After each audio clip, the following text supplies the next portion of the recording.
በስመ አብ ወወልድ ወመንፈስ ቅዱስ አሐዱ አምላክ አሜን።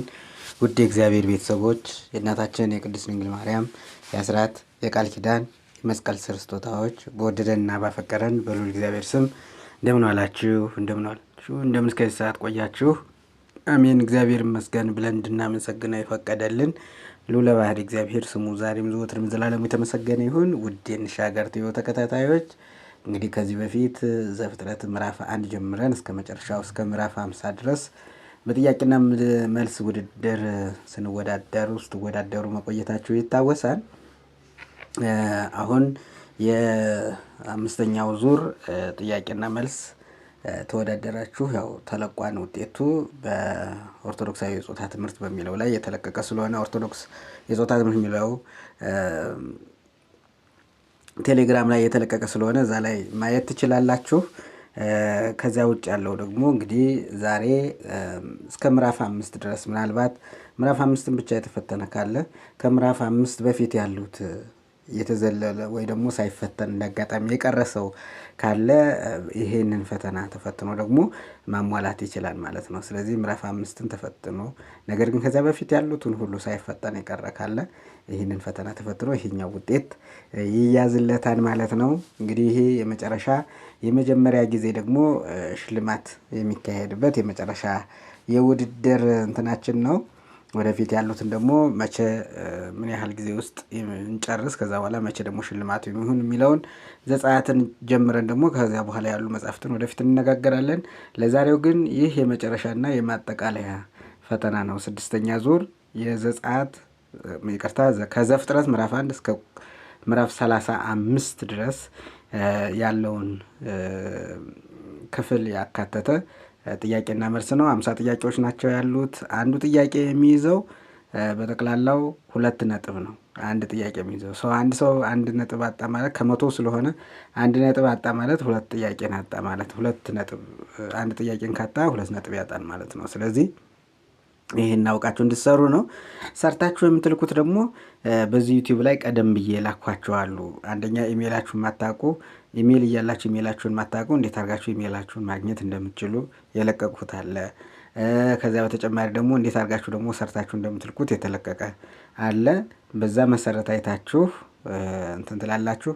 ምናልባት አሁንም ግራ የገባችሁ ካላችሁ ደግሞ ይሄኛው አሁንም ግልጽ አልሆነ የምትሉ በተለቀቀው በተለይ የምትልኩት በጉግል ፎርም የሚል በቴሌግራምም ይሁን በኢሞ የሚላክ ነው። እልክላችኋለሁ። ይህንን ጥያቄ እንደጨረስ ወዲያው በዛ ነው የምትሰሩት ማለት ነው። እና መጀመሪያ የምታደርጉት ምንድን ነው? ይህንን ጥያቄ እያያችሁ በመጀመሪያ እንትን ትላላችሁ። ጥያቄውን አይታችሁ መጀመሪያ በወረቀት ላይ ትጽፋላችሁ። ከዛ በኋላ በቴሌግራም ወይም በኢሞ የሚደርሳችሁ እንትን አለ። ያንን በኢሞ ወይም በቴሌግራም የደረሳችሁን ፎርም ወይም ደግሞ ውጤት መሙያ ከደብተራችሁ እያያችሁ ትሞላላችሁ ማለት ነው። ከደብተራችሁ እያያችሁ ትሞላላችሁ እና ያንን ነው ማለት ነው እንትን የምትሉት። ስለዚህ መልሱን የምትልኩ በዛ ነው ማለት ነው የሚሆነው።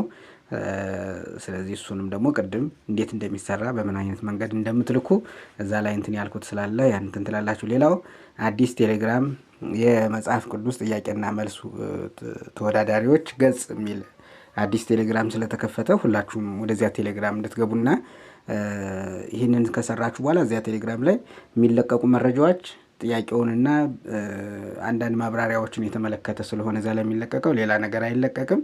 ስለዚህ እዛው እንድትገቡ አደራ እላለሁ ማለት ነው።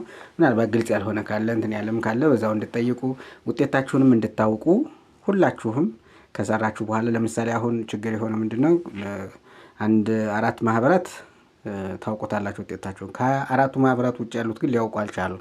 ስለዚህ ጥያቄና መልስ ተወዳዳሪዎች በሙሉ በአንድ የቴሌግራም ገጽ አንድ ላይ ታቅፈው ሲለቀቅ ውጤት እርማት ሲለቀቅ መልስ ሲነገር ጥያቄ ካላቸው ጥያቄያቸውን እንዲያቀርቡ ለማድረግ በዚያ መንገድ ተዘጋጅቷል ማለት ነው። ስለዚህ የመጽሐፍ ቅዱስ ጥያቄና መልስ ተወዳዳሪዎች ገጽ የሚለውን ሰርች ብታደርጉት እንደገናም ደግሞ እሱን ሄዳችሁ ጆይን ብታደርጉት መልካም ነው እና በዚያ መልእክቶች ሁሉ ስለሚተላለፉ ለማለት ነው። ወደ ጥያቄው ነው የሚሄደው። አንደኛ ጥያቄ የ6ኛ ዙርና የመጨረሻው የዘፍጥረት ውድድር ከዘፍጥረት ምዕራፍ 1 እስከ ምዕራፍ 35 ያለውን የሚያጠቃልለው። የመጀመሪያው ጥያቄ በየትኛው የፍጥረት ቀን ምድር ባህር ዛፍን እንድታበቅል ታዘዘች? በየትኛው የፍጥረት ቀን ምድር ባህር ዛፍን እንድታበቅል ታዘዘች? ሀ በሁለተኛው ቀን፣ ለ በሶስተኛው ቀን፣ ሐመርሃ በአራተኛው ቀን፣ መ በአምስተኛው ቀን። ደግሞአለሁ። በየትኛው የፍጥረት ቀን ምድር ባህርን ዛፍን እንድታበቅል ታዘዘች? ሀ በሁለተኛ ቀን፣ ለ በሶስተኛው ቀን፣ ሐመርሃ በአራተኛ ቀን፣ መ በአምስተኛ ቀን። ወደ ሁለተኛው ጥያቄ እንሄዳለን። አንበሳን እግዚአብሔር የፈጠረው በየትኛው የፍጥረት ቀን ነው? አንበሳን ወይም ደግሞ አንበሳን እግዚአብሔር የፈጠረው በየትኛው የፍጥረት ቀን ነው? ሀ በአራተኛው ቀን፣ ለ በአምስተኛው ቀን፣ ሐመርሃ በስድስተኛው ቀን፣ መ በሰባተኛው ቀን። እደግመዋለሁ። አንበሳን እግዚአብሔር የፈጠረው በስንተኛው ቀን ነው? ሀ በአራተኛው፣ ለ በአምስተኛው፣ ሐመርሃ በስድስተኛው፣ መ በሰባተኛው ቀን። ወደ ሶስተኛው ጥያቄ አልፋለሁ። ሶስተኛ ጥያቄ እግዚአብሔር አምላክ ገነትን የተከለው ወደ የት አቅጣጫ ነው? እግዚአብሔር አምላክ ገነትን የተከለው ወደ የት አቅጣጫ ነው? ሀ በሰሜን አቅጣጫ፣ ለ በምዕራብ አቅጣጫ፣ ሐመርሃ በደቡብ አቅጣጫ፣ መ በምስራቅ አቅጣጫ።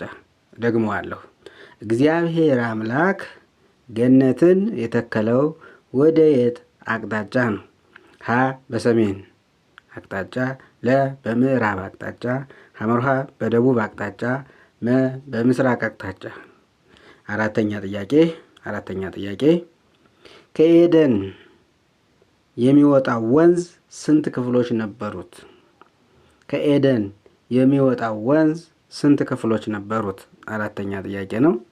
ከኤደን የሚወጣው ወንዝ ስንት ክፍሎች ነበሩት? ሀ 2፣ ለ 3፣ ሐመርሃ 4፣ መ 5። እደግመዋለሁ። ከኤደን የሚወጣው ወንዝ ስንት ክፍሎች ነበሩት? ሀ 2፣ ለ 3፣ ሐመርሃ 4፣ መ 5። አምስተኛ ጥያቄ ያዕቆብና ኤሳው አባታቸውን ይስሐቅን የቀበሩት ስንት ዓመት ሆኖት ሲሞት ነው? ያ ማለት አባታቸው ይስሐቅ የሞተው በስንት ዓመት ነው ማለት ነው። ያዕቆብና ኤሳው አባታቸው ይስሐቅን የቀበሩት ስንት ዓመት ሆኖት ሲሞት ነው የሚለው በስንት ዓመቱ ሞተ ማለት ነው። ሀ 147 ዓመት፣ ለ 175 ዓመት፣ ሐመርሃ 110 ዓመት፣ መ 180 ዓመት። ደግሞአለሁ። አምስተኛ ጥያቄ ያዕቆብና ኤሳው አባታቸውን ይስሐቅን የቀበሩት ስንት ዓመት ሆኖት ሲሞት ነው? ሀ 147 ዓመት፣ ለ 175 ዓመት፣ ሐመርሃ 110 ዓመት፣ መ 180 ዓመት። ስድስተኛ ጥያቄ አብርሃም ለቄጢ ሰው ኤፍሮን የእርሻ ዋጋ ለመክፈል ሲስማማ ብሩ የመሸጫ መለወጫ የሚተላለፍ ስንት ስቅል ነበረ? አብርሃም ለቄጢ ሰው ኤፍሮን የእርሻ ዋጋ ለመክፈል ሲስማማ ብሩ የመሸጫ መለወጫ የሚተላለፈው ስንት ስቅል ነበረ? ሀ 400 ስቅል፣ ለ 800 ስቅል፣ ሐመርሃ 200 ስቅል፣ መ 100 ስቅል። እደግመዋለሁ። አብርሃም ለቄጢ ሰው ኤፍሮን የእርሻ ዋጋ ለመክፈል ሲስማማ ብሩ የመሸጫ የመለወጫ የሚተላለፍ ስንት ስቅል ነበር? ሀ 400፣ ለ 800፣ ሐመርሃ 200፣ መ 100። ሰባተኛ ጥያቄ ሳራ ልጅ ከወለደች በኋላ ስሙን ይስሐቅ ብላ የጠራችው ለምን ምክንያት ነው? ሳራ ልጅ ከወለደች በኋላ ስሙን ይስሐቅ ብላ የጠራችው በምን ምክንያት ነው? ሀ ደስተኛ ስለነበረች፣ ለ እግዚአብሔር ይስሐቅ ስላደረገላት፣ ሐመርሃ አብርሃም ስለጠየቃት፣ መ ታላቅ ልጅ ስለነበረ። ደግመዋለሁኝ። ሳራ ልጅ ከወለደች በኋላ ስሙን ይስሐቅ ብላ የጠራችው ለምን ምክንያት ነው?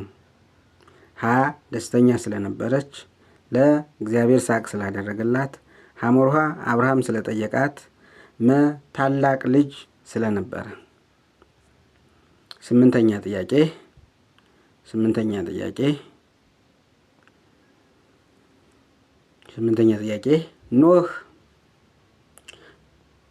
ኖህ ወይን ጠጅ ስካር ነቅቶ ከነዓን ምን ይሁን አለ? ኖህ በወይን ጠጅ ስካር ነቅቶ ከነዓን ምን ይሁን አለ? ሀ የተባረከ ይሁን፣ ለ ርጉም ይሁን፣ ሐመርሃ ታላቅ ይሁን፣ መ ብርቱ ይሁን። ደግሟል። ኖህ በወይን ጠጁ ስካር ነቅቶ ከነዓን ምን ይሁን አለ? ሀ የተባረከ ይሁን፣ ለ ርጉም ይሁን፣ ሐመርሃ ታላቅ ይሁን፣ መ ብርቱ ይሁን። ዘጠነኛ ጥያቄ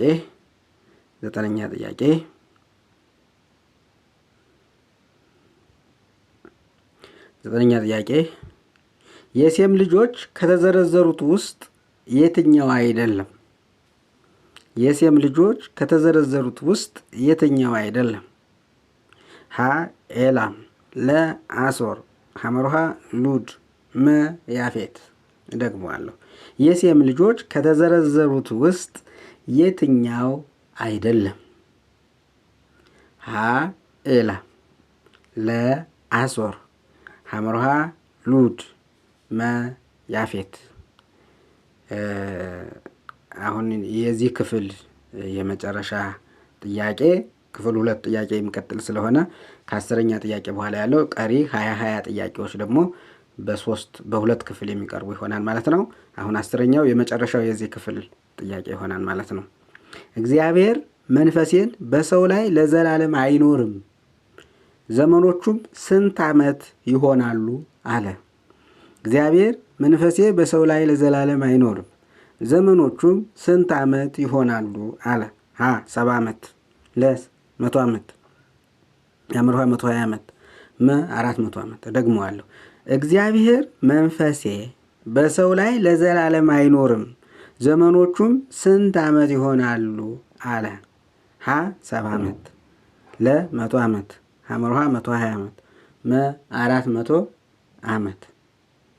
ይሄ እንግዲህ ከጥያቄ ቁጥር 1 ጀምሮ እስከ ጥያቄ ቁጥር 10 ክፍል 1 ብለናል። ቅድም ማብራሪያ ስለነበረ ጊዜው ደግሞ ረዝሞ እንዳይሰለቻችሁ አጭር አድርጌ እስከ ክፍል 3 ነው የሚኖረው። ክፍል 2 ደግሞ ቀጥሎ ይለቀቃል ማለት ነው። ይሄ ክፍል 1 ነው የሰራችሁ፣ ክፍል 2 ደግሞ ይለቀቃል። እስከ ክፍል 3 ነው የዚህ ጥያቄ መጨረሻው ማለት ነው። ስለዚህ ክፍል 2 እና ክፍል 3ን ደግሞ ቶሎ ጠብቃችሁ እንድትሰሩ ለማለት ነው። ወስብሐት ለእግዚአብሔር ወለወላዲቱ ድንግል ወለመስቀሉ ክቡር አሜን። ይቆየን። መልካም ጊዜ ይሆንላችሁ።